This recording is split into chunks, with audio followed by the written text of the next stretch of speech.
ওয়ালাইকুম আসসালাম। বড় ভাই, আমি তো দুই চারটা কবিতা লিখি, টাঙ্গাইল বিষয়ে একটা কবিতা লিখছি। আমি একটু কবিতাটা আপনার কাছে পেশ করতে চাই। আচ্ছা বসেন, বসে শোনান। শুনি একটু আমাদের টাঙ্গাইলের কবিতা।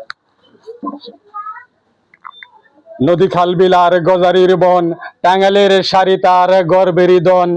রাজশাহী যেমন আম খেজুরে পাকা হাড়ি বস, টাঙ্গাইলে তেমন মধুপুরের মিষ্টি আনারস। ছয়পুর তিনাল, এক বাড়ি এক দুয়ার এক হাতি, নাম তার কালিহাতি। সেই ঐতিহ্যবাহী কালিহাতি থানা 13টি ইউনিয়ন নিয়ে গঠিত। তার একটি ইউনিয়ন বীরবাসিন্দা ইউনিয়ন। আমাদের সেই বীরবাসিন্দা ইউনিয়নের আমাদের বড় ভাই মানিক মিয়া ভাই। তো আমার কবিতাটা এখন পেশ করতে চাই। আমার কবিতাটা নাম হচ্ছে হিন্দু মুসলিম।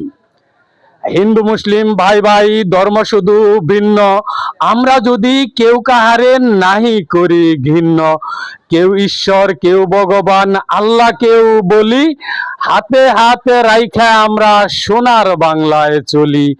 কেউ স্বর্গ কেউ নরক বেহেস্ত কেউ বলি, হাতে হাতে রাইখা আমরা সোনার বাংলায় চলি। আদম হাওয়ার সন্তান আমরা, ভাইয়ে ভাইয়ে পর, এক ভাই কেন আরেক ভাইয়ের ভাঙবে সাদের ঘর।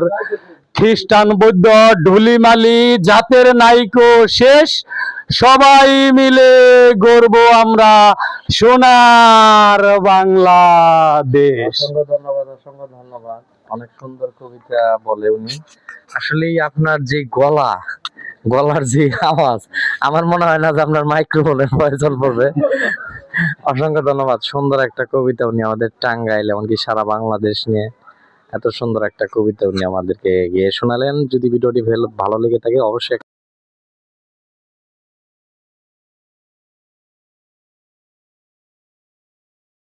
কিছু কবিতা লিখি। না, অবশ্যই দোয়া রইল আপনার জন্য। আচ্ছা ভাই, আসসালামু আলাইকুম। ওকে, ভালো থাকবেন।